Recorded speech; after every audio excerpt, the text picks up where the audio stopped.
Thank you, Ting. And I'm glad you mentioned leaking energy because I was going to start with that. Because 2 weeks ago, Wenda asked a question about leaking energy, and I answered it in kind of a standard way. You know, bring your attention back to your center, your Tianqian, your Tanjin, your Hara, and just sort of rambled on and on like that. And that was a very low-class answer. So I want to give a much better answer this time. And because you cannot leak energy.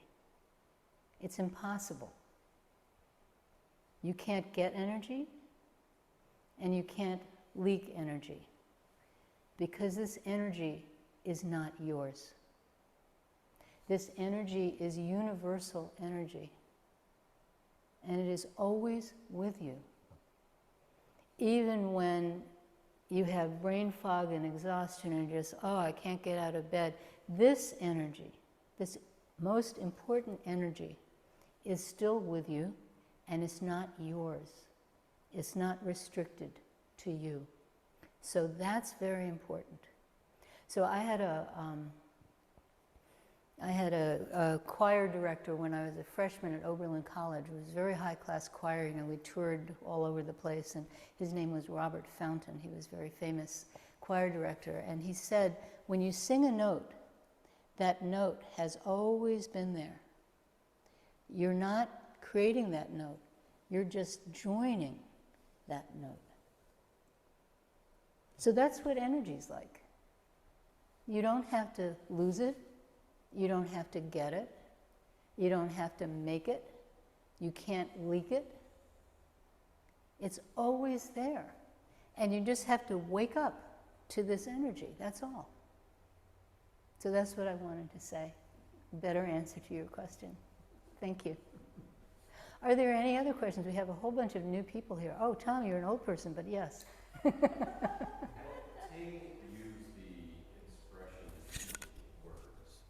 Ting used the expression teaching words, and are they different than regular words?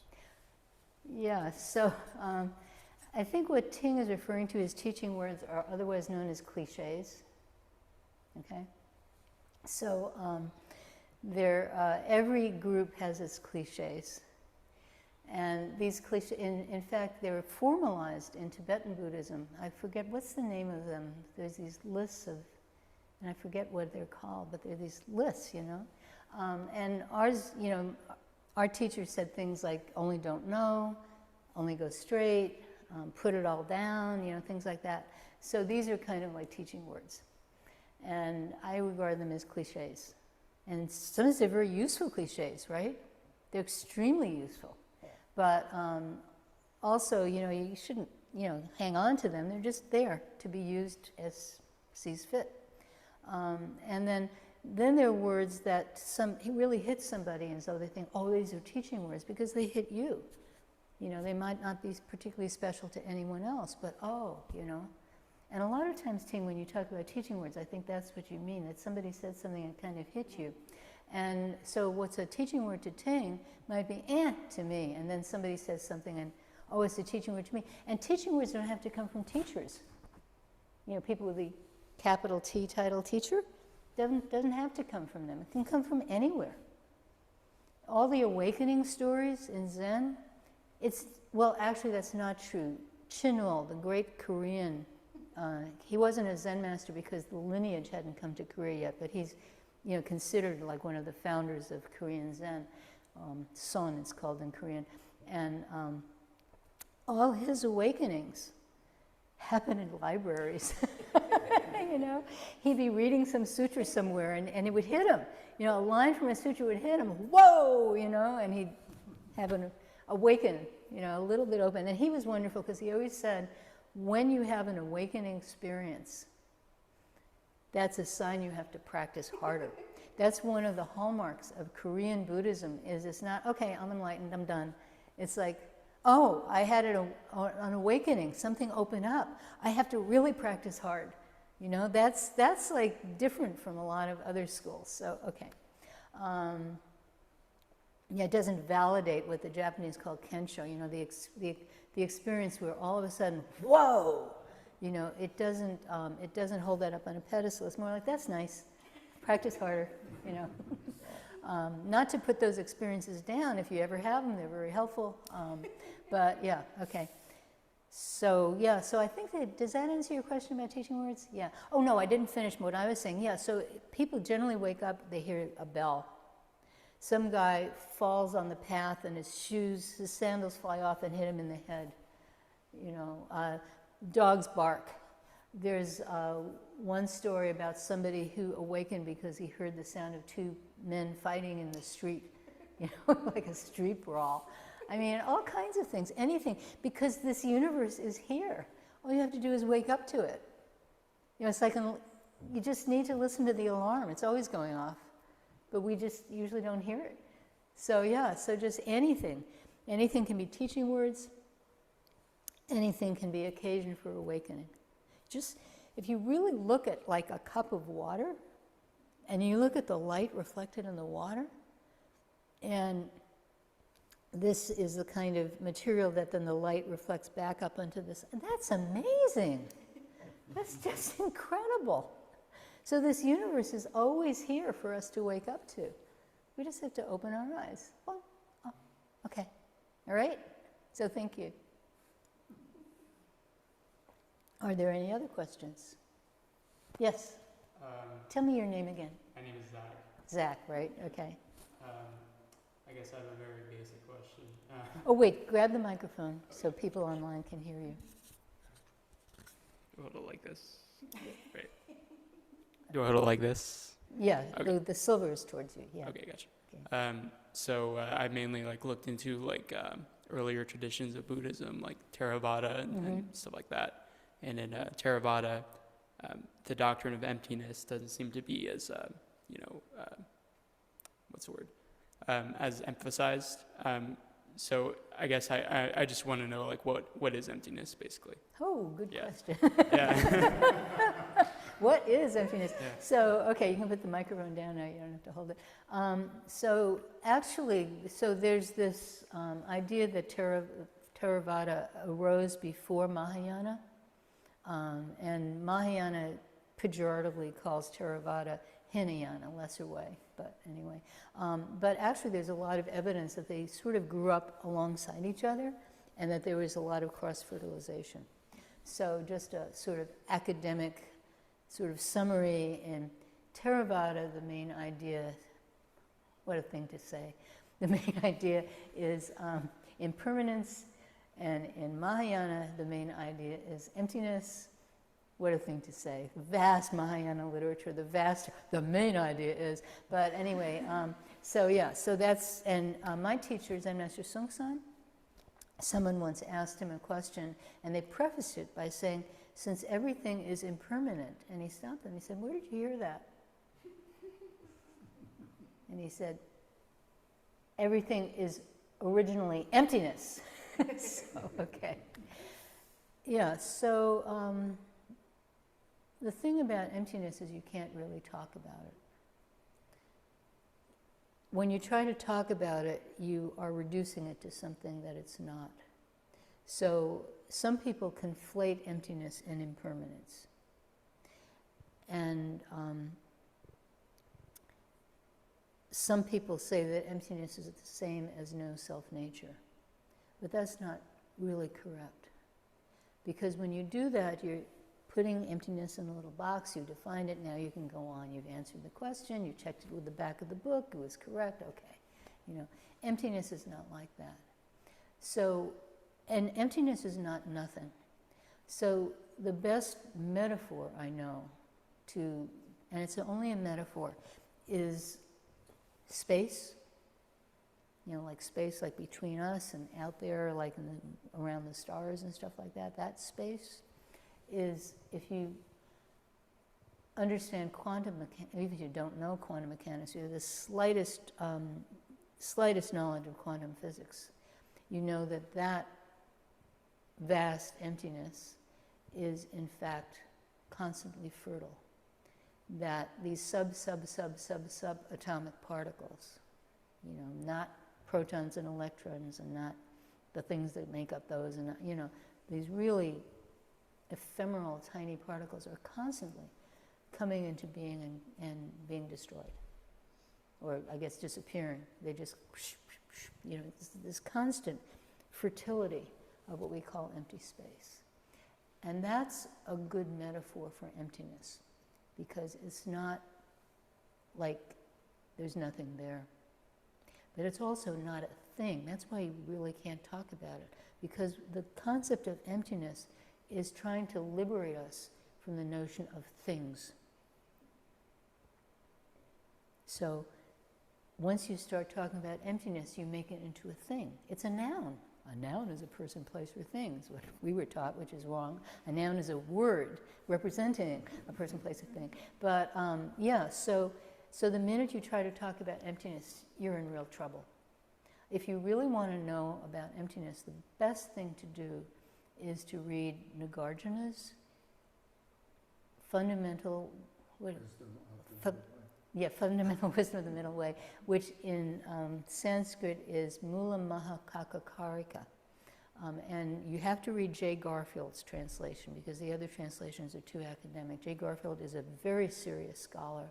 He's a professor of philosophy, both Western and Asian philosophy, and he also is a very serious Tibetan practitioner, so he's the right guy to do this. And I really recommend that book. And then you'll start getting a sense of what we are pointing to, not talking about, but what we are pointing to when we use the word emptiness. But yeah, I can't put in a little box for you. I mean, I could, but why do that? It's wrong. So, yeah, thank you very much for your question. Yeah. Are there any other questions?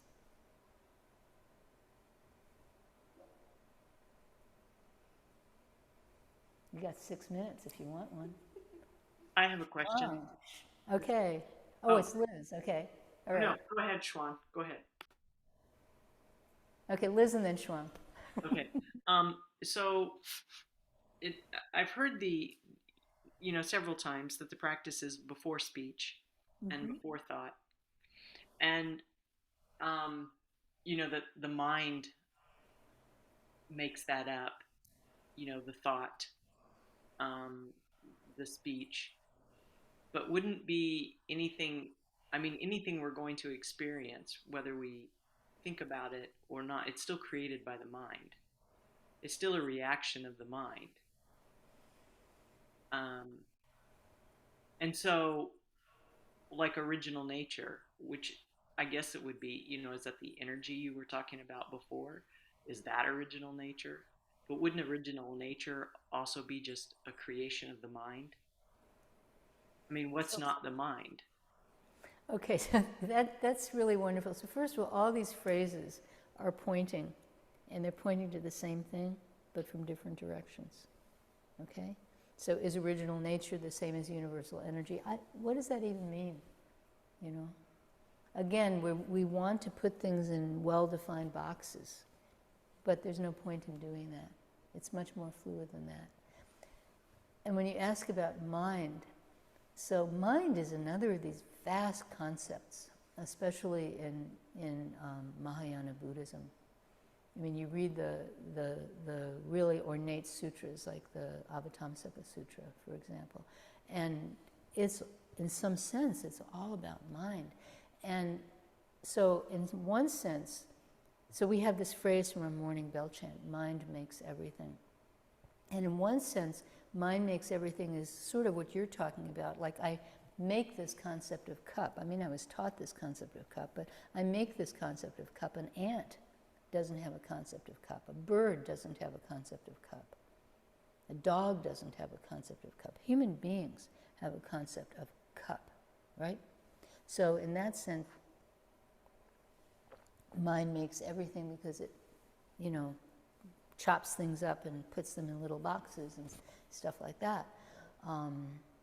But then there's another sense where this mind is this universal mind. This thing that infuses all things. This stick is infused with mind. This cup is infused with mind. Everything is infused with this mind. And that's a different use of the word. And again, I can't, pin it down for you, because what it's pointing to is that which cannot be pinned down. So Zen especially really emphasizes somehow cutting through. We have to use all these tools of language and thinking and everything like that. We have to use them because that's the tools we have. But we also have to be able to cut through them. That's a lot of what Kangan practice is about, is cutting through this sort of habitual ways of thinking and just opening up. Does that help? Okay, thank you. Shuang. Yes, I have a question. This was from yesterday's class. We briefly mentioned about the spiritual teachers on YouTube. And, sometimes what they talk about makes sense or sounds inspirational or awakening, whatever. But how do we know if it's fake or is something worth listening?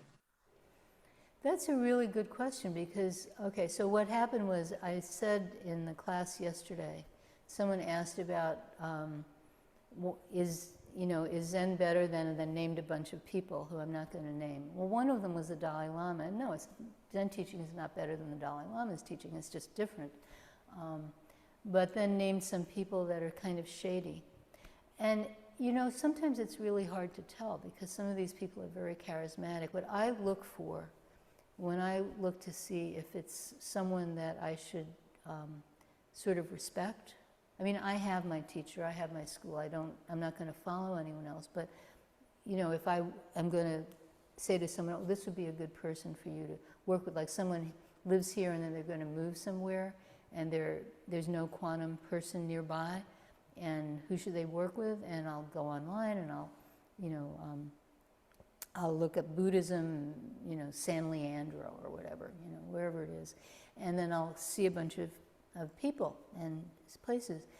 And to me, what's really important is that they have some genuine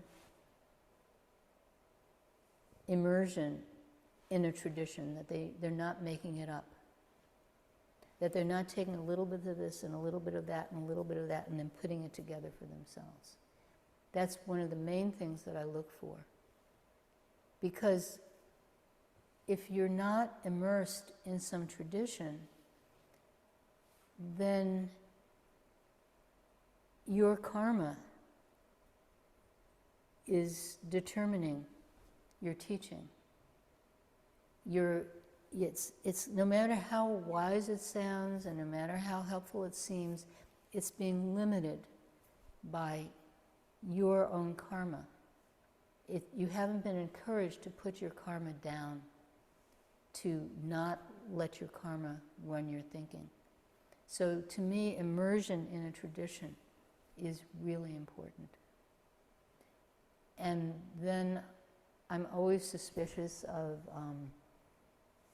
people whose students put them on high pedestals. I guess in some sense maybe my teacher was like that, but he'd get in a hot tub with us. I mean, he'd undercut it. Yeah, he said, Stan sat on his lap in a hot tub, we were all naked. So, yeah, I mean, there are a lot of warning signs. You don't want it to be someone where it's completely reliant on this person, and if this person goes away, then the whole thing dies. And you want it to be someone who emphasizes practice and not just ideas. I mean, there are a lot of people out there who are very famous, and they have all these ideas, and people love their ideas, but they don't tell anyone to practice. I mean, Alan Watts was an example like that. I mean, a lot of people come to the Zen through Alan Watts, but Alan Watts barely sat on a cushion, So he helped a lot of people because he got them to sit on a cushion, but he never told anyone to sit on a cushion. So I look for people who, have real solid practice experience, and their teaching is not about their ideas. Their teaching is about getting other people to practice. That's the point. It's not about you and your ideas. Everything we say in these Dharma talks is just to encourage you to practice. And encourage you to practice not trapped in your own, whatever it is, like in a vise of your own karma and your own image of self, but to encourage you to practice and to open up. That's all we do.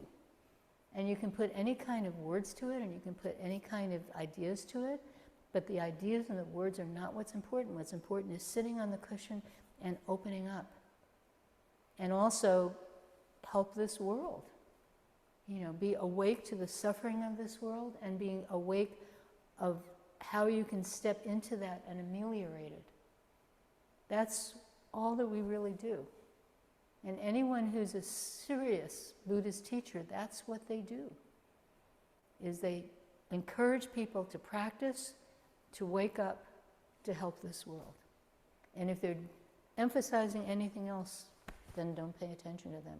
And if they're emphasizing self-actualization, you will become taller, you'll become thinner, you'll become richer, you'll become, prosperity Buddhism, right? You'll become happier, you'll become peaceful. Anyone who's doing that, focusing on what's good for the practitioner without connecting that to what's good for the world, no good. Okay? So that's my very, very opinionated. I also have this saying that the best teachers are the ones you've never heard of. And in a way it's true. I'm in the American Zen Teachers Association, and we have about 200 members. I don't know all 200, but I know like maybe about 50 or so, maybe 60. I don't know, I know a bunch. And I'll tell you, the ones, not entirely, but mostly the ones that I most respect are the ones that nobody hears of. They don't put themselves out on social media that much. Maybe they post a Dharma talk here and there because you have to do that these days. But they're not pushing themselves forward. They're just doing the job. And by and large, those are the ones I most trust. That I would say, come give a Dharma talk here. I mean, I won't because they're not in our school, but so yeah. Right. Yeah, thank you very much. Thank you. And that's overtime, so time to stop recording.